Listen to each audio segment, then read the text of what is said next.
اسی لیے نبی صلی اللہ علیہ وسلم نے فرمایا 4 چیزیں جس کی بنیاد پر نکاح کیے جاتے ہیں: حسب نسب، مال جمال اور دینداری. تم دینداری کو ترجیح دینا، کیونکہ دینداری کی بنیاد پر یہ رشتہ ایسا ہوتا ہے جو ایک دوسرے کے ساتھ فٹ ہو جاتا ہے، ایک جیسا سوچنے لگتے ہیں، ایک جیسا محسوس کرنے لگتے ہیں اور ایک جیسے معاملات نبھا سکتے ہیں. تو مرد اور عورت کے درمیان رب العزت نے پیدائشی طور پر صنفی کشش رکھی ہے. مرد کے لیے عورت کے اندر کشش ہے، عورت کے لیے مرد کے اندر کشش ہے. قرآن حکیم میں یہی بات ہمیں سورہ روم کی آیت نمبر 21 میں ملتی ہے کہ اللہ کی نشانیوں میں سے ہے کہ اس نے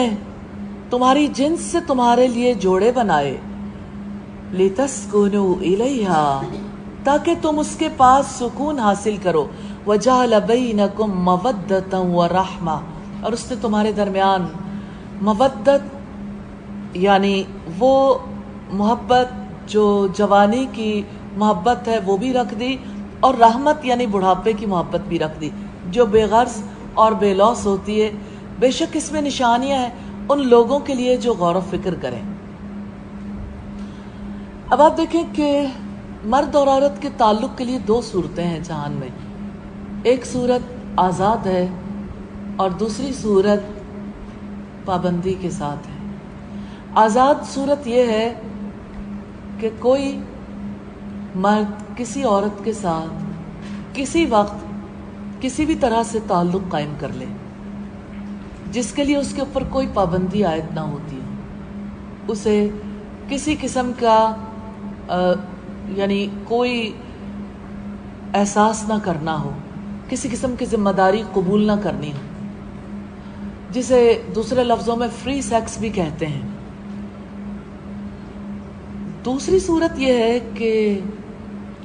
مرد اور عورت کے درمیان جو تعلق ہے وہ نکاح کی صورت میں قائم ہو، جس کی وجہ سے مرد پر بھی پابندیاں عائد ہوں اور عورت پر بھی ذمہ داریاں عائد ہوں، اور دونوں ان ذمہ داریوں کو نبھائیں، اور دونوں کے کام کرنے کے طریقہ کار کو بھی اللہ رب العزت نے واضح کر دیا. اس کے مطابق مرد باہر کے امور انجام دے گا اور عورت گھریلو امور اور بچوں کی تربیت اور بچوں کے معاملات کو دیکھے گی. اس لحاظ سے اگر دیکھیں تو مرد کا کام زمانے میں پروڈکٹیو سمجھا جاتا ہے کہ مرد کماتا ہے، اور عورت کے کام کا زمانے میں بظاہر کوئی نفع محسوس نہیں کیا جاتا کہ وہ کما نہیں رہی ہوتی. لیکن عورت کا کام مرد کے مقابلے میں زیادہ پروڈکٹیو ہے، کیونکہ وہ نئی نسل کو تیار کرنے کے لیے زیادہ اہم رول پلے کرتی ہے. اسلام نے عورت کی ذمہ داری مرد پر ڈالی ہے،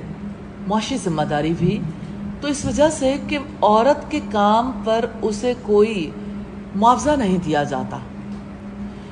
اور اس معاوضے کے نہ دیے جانے کی وجہ سے اسے اپنی زندگی کی ضروریات جب پوری کرنی ہے تو اس کے لیے اسلام نے ایک سسٹم بنا دیا کہ اس کی ضروریات کی کفالت شادی سے پہلے اس کے والدین کریں گے، نکاح کے بعد یہ ذمہ داری شوہر پر عائد ہوتی ہے. تو یوں ہم دیکھتے ہیں کہ دونوں طرح کے تعلق میں بڑا فرق ہے. نکاح ذمہ دارانہ تعلق ہے، اور اس کے مقابلے میں زنا غیر ذمہ دارانہ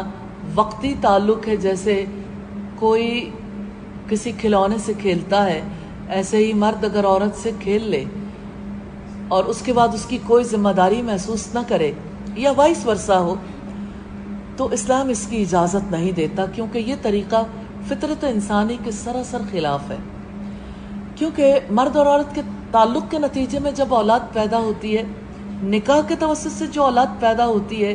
اس کو باپ کا نام ملتا ہے، باپ اس کی ذمہ داری قبول کرتا ہے، اور یہ بانڈنگ کو مضبوط کرنے کے لیے اہم کردار ادا کرتا ہے. شوہر اور بیوی کے رشتے کے درمیان تعلق کو مضبوط کرتا ہے. جبکہ زنا کی وجہ سے جو اولاد پیدا ہوتی ہے اول اسے پیدا ہی نہیں ہونے دیا جاتا، اگر پیدا ہو جائے تو اسے باپ کا نام نہیں ملتا، ماں بھی جان چھڑانا چاہتی ہے، اور سوسائٹی کے لیے ایک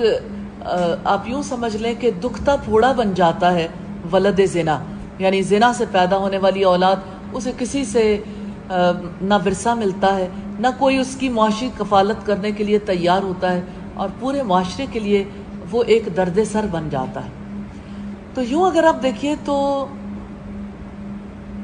فطرت کے عین مطابق رشتہ نکاح انسان کے لیے بہت بڑی رحمت، اللہ تعالیٰ کی طرف سے بہت بڑی دولت، بہت بڑی نعمت، کیونکہ اس کی وجہ سے ایک مستقل سلوشن دے دیا گیا کہ معاشرے کے اندر گھرانے کیسے وجود میں آئیں گے، اور ان گھرانوں کے افراد کے درمیان جو تعلق قائم ہوگا وہ کیسے ایک دوسرے کی ذمہ داریوں کو پورا کریں گے، اور کس منٹالٹی کے تحت، کس مائنڈ سیٹ کے تحت ان کی ذہن سازی کیا ہوگی، اللہ سے ثواب کی امید کے تحت، اور اللہ کے عذاب کے خوف سے بچنے کے لیے، اللہ کے عذاب سے بچنے کے لیے اس کے عذاب کا خوف رکھتے ہوئے ان تمام امور سے بچنے کی کوشش کرنا جن سے اللہ تعالیٰ نے روکا ہے، جو رشتے کو خراب کرنے والے ہیں۔ الحمدللہ رب العالمین۔ اور اس رشتے کی حقیقت کو سمجھ کر کہ یہ رشتہ بنیادی طور پر لباس جیسا ہے، اور اس لباس کو باعث سکون بھی بنایا، باعث زینت بھی، موسم کے سرد و گرم سے بچنے کا ذریعہ بھی، اور ستر پوش بھی بنایا۔ تو اللہ پاک نے اس رشتے کی حقیقت کو اسی لیے واضح کیا ہے کہ اس رشتے کو اختیار کرنا آسان ہو جائے۔ الحمدللہ رب العالمین۔